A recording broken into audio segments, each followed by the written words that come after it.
In a world filled with noise and uncertainty, tune into the Voice of Reason with Chaplain Ingrid Gentles every Thursday at 5:30 p.m. Mountain Standard Time, 7:30 p.m. Eastern Standard Time. Join us for uplifting conversations, inspiring stories, and biblical insights that will empower you to navigate life challenges with faith and confidence, where faith meets reality. Join the conversation on HGG Radio, live on YouTube, and social media. Don't miss it.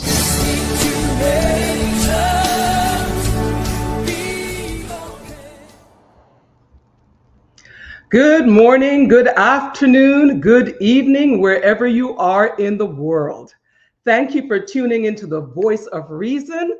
I am Chaplain Ingrid Gentles, and I am your host for today. Yes, I am. And our topic for today is parents, children, and favoritism.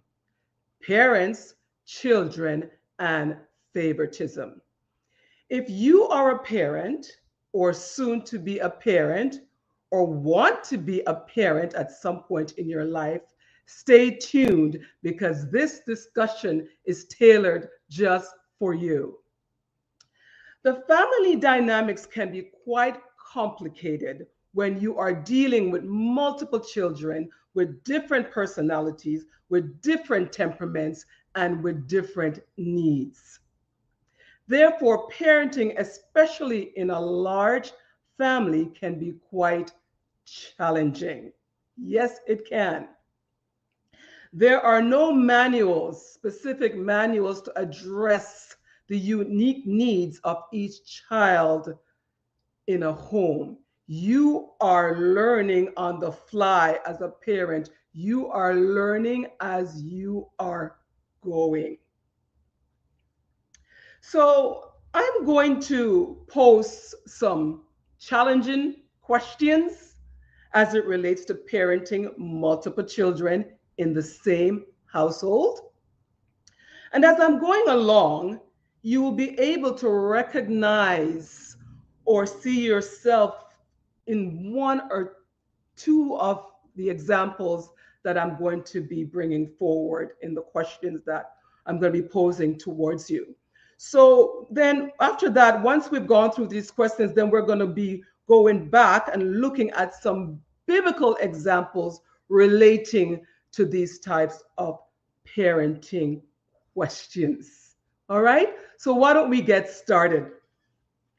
First question I have for you is, as a parent, have you ever been accused by another child of favoring one child over the other?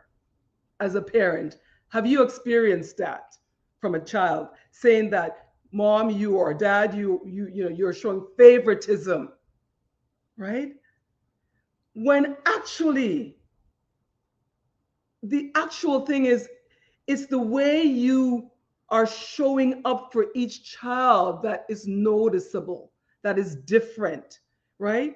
You know, each child has a different need, right? And as a parent, we are going to show up for that child based on the need, based on their personality, based on their temperament, who they are. No child share the same parental experience equally. That is definitely correct. No child shares the same parental experience equally. And I'm talking about the overall parenting experience, right?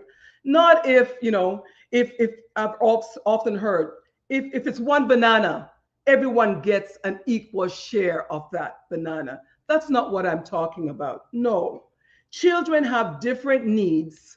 They have different personalities. They have different temperament. And as a parent, we need to recognize our children, how uniquely different they are, and we will respond to them, or we should respond to them based on their uniqueness, based on their personality, and based on their needs, right?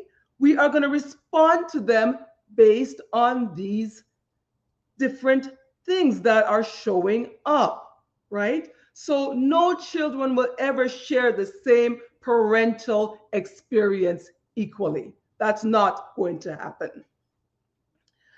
Next question. Do you believe that you love your children equally? Parents, mom and dad, do you believe that you love your children equally? Love should not be the question here. I believe every parent loves their children no matter what, even though sometimes it may not seem that way. Every parent should love their children no matter what. But again, here we go. The way we show up for each child may look different to the other child or the other children looking on, right? Or even family members looking on, right? How we relate to each child, right, is being observed by the other children and also the other family members, even friends, possibly, right? Different doesn't always mean we love you less or we love you more. Difference doesn't always mean that we love you less or we love you more. Doesn't always mean that. Do you compare your children as parents? Do you compare your children? Parents, do we compare our children? Well, I'm a parent, so I have to also think about this question as I'm posing these questions. Well, comparison are sometimes unavoidable when you have children with different temperaments and different personalities. You know, people say, oh, I don't compare my children, I don't do this. You know what? That's sometimes unavoidable, right? And if we're going to be honest in the conversation as parents, we need to be honest within ourselves, right? Not to say to a child, right? However, sometimes you might hear a parent say, maybe it's a slip, maybe it's a moment in time, why can't you be responsible like your brother or your sister? I don't have to tell him or her to do their schoolwork. Why can't you be like your brother and sister? I don't have to tell him or her to do their schoolwork. And if you don't say it aloud, you may be thinking it, parents. What we need to understand as parents is that communication is not only verbal. Children can read your body language. They can read your disapproval. They can read your disappointments. So whether we are saying it aloud or whether we're saying it in our actions, the message is sometimes being conveyed and perhaps sometimes even being misinterpreted.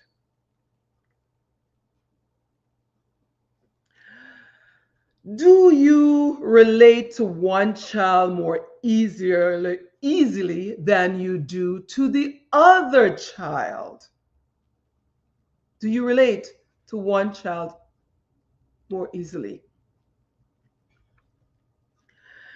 Gender differences can determine how we parent. That's one thing we need to look at.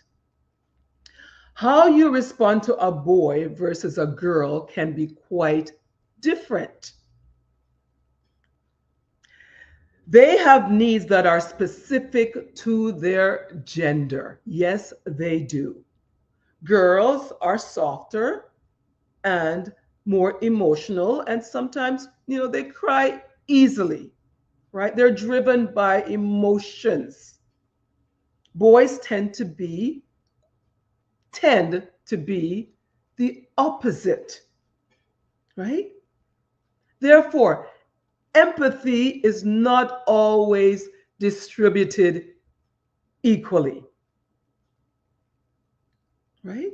It's not always distributed equally because you're meeting the need of that child based on what is happening, right? So the girl may get a little bit more empathy because the tears and the emotions are coming and the tears are flowing and it's stirring the heart of a parent, right? When the boy is firm and strong, doesn't mean that he's not hurting, he's just not responding in the same manner as his sister. This is why it is so important to have both parents. It is important when you have both parents in the same home because we balance each other and we balance the children's needs as well, right? But that is not always the case. But I'm just saying it really is helpful in parenting in a lot of cases when there's both father and mother present. Continuing with, do you relate to one child more easily than you do the other? You may relate to one child because you may relate to that child because that child's personality aligns with yours. That child's personality aligns with yours. And therefore, you may relate to that child in a different way, right? Well, when a child's personality aligns with your own, chances are you are going to relate a lot easier with that child versus a child that is your opposite, a child that challenges you, a child that makes you have to really work hard at being a parent. Right? I mean, those of you who have children, multiple children in your family, some of you should be seeing some of that and experiencing some of that, right? It would be the answer, yes, it would be easier. It's always easier to relate to someone who has the same personality in some cases, right? You can relate to them, right? Sometimes the same personality can cause a clash as well, right? So there's another side to that conversation. But a child who is opposing you and giving you a run for your money, oh, the challenge. Oh, the challenge, right? How you relate to your first child is usually different from the way you relate to your second child. Is usually, listen to the words I'm saying, usually different from the way you relate to your second child, right? Your firstborn usually receives the most focused parental time and attention at first. That's true. Your firstborn, right, gets all of your time and attention at first, especially during the early years, right? However, there are exceptions to this rule as well. Again, that's another conversation. I want to stick to the conversation that we're having now. The intensity of attention may lessen for the children who come after the first child, right? And it gets less and less, more and more children you have, the intensity of your attention may lessen for the children who are coming after and who are coming after, right? Your time and attention is now divvied up. My grandmother has had 13 children. 13. The intensity of her attention will definitely lessen for each children who come after, because there's so much time to divvy up between 13 children, right? It would be for her to give each children the same amount of attention. It would be difficult. Again, based on the fact that these 13 children have different personalities, different temperament, and different needs, right? The excitement of being a parent wears off because it's familiar to you and you know what to expect. The first child, you don't know what to expect. You're all excited, just to be, even to be a parent, to be a mom, to be a dad. You're all excited, right? Not knowing what to expect. Now, this question is going to be a little different from the first question. This question is, do you favor one child more than the other? Not what a child thinks that mom and dad favors. Do you within yourself feel or know that you favor one child more than the other, whether you express it or not? And it would not be wise to express something like that. Ask yourself that question. Take a moment to reflect on that question. Do you, as a parent, favor one child over the others? You may favor one child because of who he or she resembles in features. If the child looks like dad, or if the child looks like you, if the child looks like grandma or auntie or someone in the family, this will influence how you feel. It can influence how, let me just say it can, not will. It can influence how you feel or how you respond to that particular child. Just who they look like, right? It can influence how you feel towards that child.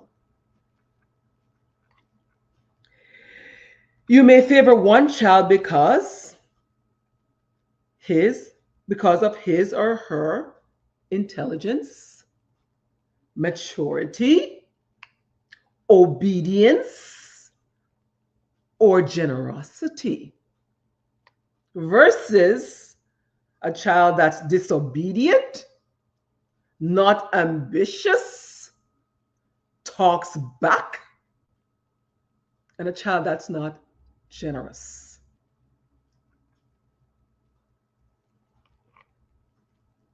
Think about that for a moment. I've heard so many parents say, make the statement, or even grandparents make the statement, oh, this particular child is so smart, so intelligent, so wise, so mature for their age.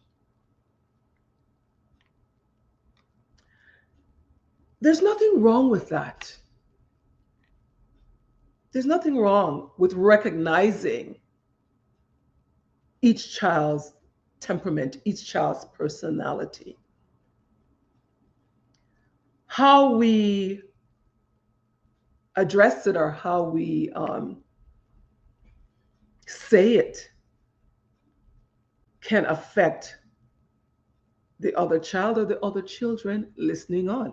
Sometimes we are not even aware that they're listening, right?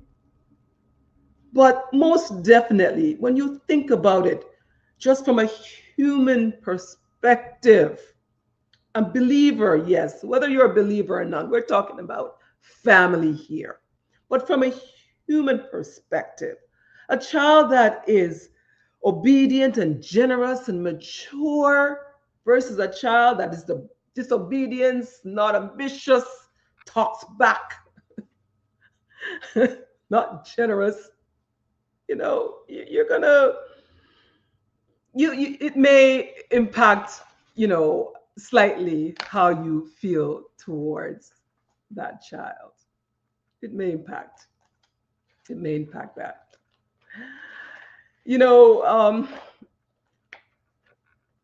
Siblings, no sibling can compete when you really think about it with a firstborn. None. That's not even, it's, you cannot compete with a child that's firstborn simply because they were your first experience of being a parent. And the Bible talks about the importance of the firstborn, actually. The firstborn was considered sacred to God. Numbers 3:11-13. The firstborn, very important. What are some results of favoritism? Or what is perceived to be favoritism? What are some results of favoritism or what is perceived to be favoritism? Favoritism or perceived favoritism can produce sibling rivalry, a disconnect from a parent or both parents. It can produce anger and frustration in a child or in the other siblings. The favored child may feel pressured or guilty, while the other child or the other children may feel insecure or feel a resentment towards you. And we know about the story of Joseph and his brothers, right? That's an example of what can happen when favoritism is perceived or favoritism is true. What is the danger when there's a sibling rivalry or jealousy? What is the danger? It can be harmful emotionally, physically, spiritually to a child who eventually grows up to be an adult.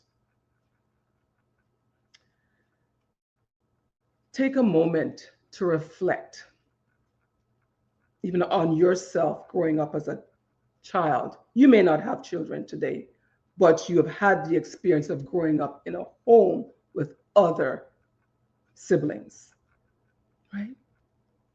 Take a moment to reflect if you experienced any emotional, physical, or spiritual harm while you were growing up in a home with multiple siblings. It can impact the way a child views his or herself. For example, low self-esteem, depression, resentment, poor sibling relationship. That's another. That can last into adulthood. If parents are not being intentional when parenting, they can be serious repercussions. We have to be so mindful and intentional when we are parenting. Parenting is not an easy task, ladies and gentlemen. It is not. Let's look at some biblical examples of what we're talking about here. Some biblical examples. But before that, you're tuned into the Voice of Reason on HGG radio station, Higher Ground Gospel Station. I am Chaplain Ingrid Gentles, and I am your host for today. Our topic, parents, children, and favoritism. That is the topic for today. So let's look at some biblical examples. The Jews are God's chosen people. That's stated in Deuteronomy 7, verse 6. He made a covenant with Israel. They were given a specific mission and responsibility to uphold the divine covenant and demonstrate God's love. They were to be the light unto the nations. Israel. Then we look at John 13:23, where the Apostle John says, he is the apostle who Jesus loved, Jesus favored. John felt that way. There's Isaac and Ishmael, even though with Isaac and Ishmael in the home, the contention wasn't really between the two siblings, but was between the two mothers, right? And it affected the household, right? Genesis 21, verse 10. You can read about that if you are interested in looking at that story in a bit more details for the sake of time. Then we see where God says, Jacob I love, Esau I hated. Malachi 1, 2-3, and Romans 9, 13. To illustrate God's sovereign choice of election. We talked about Joseph and his brothers. Brothers sold Joseph to be a slave out of jealousy and envy and resentment towards their brother Joseph. Genesis 37, verse 12-36. Point of reference for you. Then we're looking at Cain and Abel. Wow, that one is a serious one. Cain killed his brother Abel out of jealousy. Genesis 4, verse 8. Parents. No sibling, know this, no sibling will have the same childhood experience. None. You will not be the same parent to all your children. Not. Each child will stir up a different response from their parents. Yes, they will. Children have different personalities, therefore they will experience and perceive things differently. Even though that might not be what they're seeing, they're perceiving it in a certain manner. It is not that you love one child more than the other, but that they will simply experience you differently. It's not an easy balancing act being a parent. It is not. So my call to action is, as we're coming to close, if you are a parent or parents who are experiencing any of this, just know that you're not alone. Do the best you can to be the best parent you can possibly be, while giving grace and compassion to yourself. You're not perfect. If you are someone who was raised in a household where you felt, you you may not have children right now, or you may do, but if you are someone that was raised as in that type of environment and you are now an adult and you have experienced the pain of going through a sense of feeling not favored, right? I would say to you, remember, parenting is not an easy task. And if the day should come when you become a parent, you will see that parenting is not an easy task. I've heard people say today, I saw the way I grew up in my household, and therefore, because of what I saw and because of what I experienced, I am not going to be like that with my child or my children. And there's nothing wrong with that statement, because you should want to do better than what you experienced or what your perceived experience was. But remember this, I agree. Always, every parent should strive to do better. The next child should strive to do better, and so forth. But remember one thing, keep this in mind. It is not an easy task to be a parent. So I'm going to ask you, in all your reflections, if you can remember to give grace, empathy, and compassion to your parents. That would be a great start to your healing process. Remember, until you become a parent, you will know what is required. Thank you for tuning into the Voice of Reason. I hope this conversation would have helped someone, or where parents all over the world, in every sphere of the world, whether you're a believer or not. This task is not for the faint-hearted. This task is not an easy task. But just remember, do the best you can. And once you've done that, you can be at peace with yourself. Take care. God bless. Look forward to seeing you again. Bye-bye.